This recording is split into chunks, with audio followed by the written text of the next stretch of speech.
Hello and welcome, engineers. Today, we're diving deep into a crucial aspect of building scalable and reliable systems: background processing. Think about services like GitHub Actions or Stripe. They handle complex, non interactive tasks without ever blocking your primary user experience. That's the power we're unlocking. By the end of the session, you'll gain practical insights into how to build these robust systems yourself. Specifically, you will be able to first design truly robust task processing pipelines that can handle real-world workloads, not just theoretical ones. Second, you'll understand how to implement comprehensive monitoring solutions that give you real-time visibility into task health and performance. Third, we'll cover how to integrate powerful error recovery and resilience mechanisms, because in production, things will go wrong. And finally, you'll learn to apply performance optimization techniques to ensure your pipelines can handle high-throughput scenarios efficiently. Let's get started on building some truly production-ready systems. Every robust background processing system relies on a well-defined architecture. Ours today comprises three critical layers that work in harmony. First, we have the task producer layer. This is typically your main application, like a web server, that generates and pushes tasks. It's responsible for putting tasks into a message queue, often Redis, ensuring they have the right priority and retry logic. Think of it as the dispatcher sending out work orders. Next is the processing engine. These are your dedicated Python workers. They actively consume tasks from the Redis queue, execute the actual business logic, maybe processing an image or sending an email, and then update a database like PostgreSQL with the results.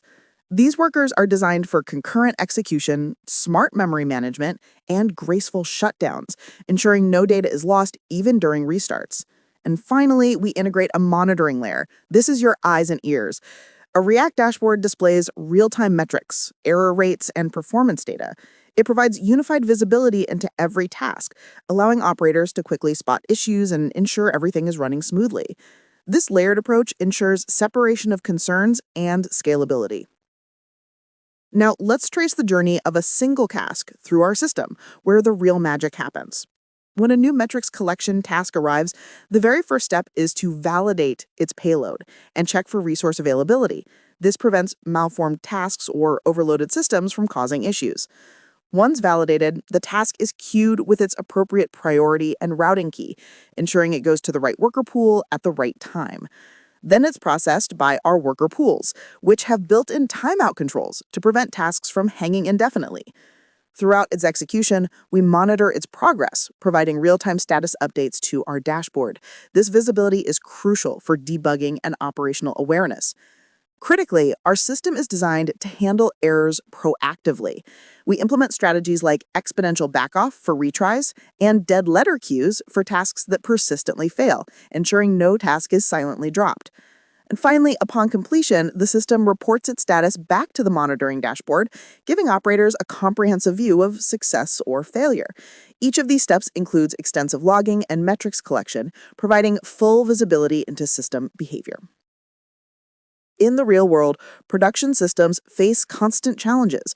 Our pipelines aren't just about processing, they're about resilience and efficiency.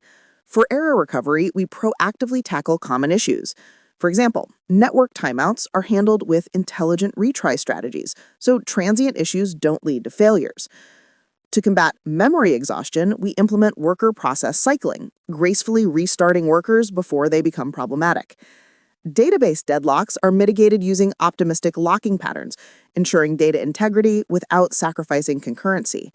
And to prevent queue overflow, we employ circuit breaker mechanisms, gracefully degrading service instead of crashing. Beyond resilience, performance is key. We adopt strategies used by high-scale systems. Connection pooling for databases and Redis dramatically reduces connection overhead from seconds to milliseconds. Batch processing groups similar tasks, cutting individual task overhead by up to 70% in high-throughput scenarios. And resource throttling allows workers to dynamically adjust their concurrency based on system resource availability, preventing exhaustion and maintaining stability. These strategies ensure our system is not only robust, but incredibly performant. The patterns we've explored today aren't just theoretical, they mirror those used in leading production systems. Think of asynchronous task execution, like how Slack processes message delivery without making you wait. Or priority queue management, similar to how AWS SQS handles different message priorities to ensure critical tasks are processed first. We also leverage dead letter queue handling, a robust pattern seen in RabbitMQ and Apache Kafka, for gracefully managing failed tasks. And our integrated metrics collection is inspired by industry standards like Prometheus and Grafana, giving you deep insights into system health. By building this foundation, you've equipped yourself with capabilities that distinguish professional-grade systems: auto-scaling, predictive failure detection, and intelligent resource allocation. You've created a complete task processing pipeline, handling thousands of tasks per minute with real-time monitoring and comprehensive error handling. As a final thought, consider this. Self-assessment. How would you design a system to process large CSV files asynchronously, displaying real-time progress to a user dashboard? Think about the steps, error handling, and performance considerations we discussed today. Keep building, keep learning, and I look forward to seeing the resilient systems you create.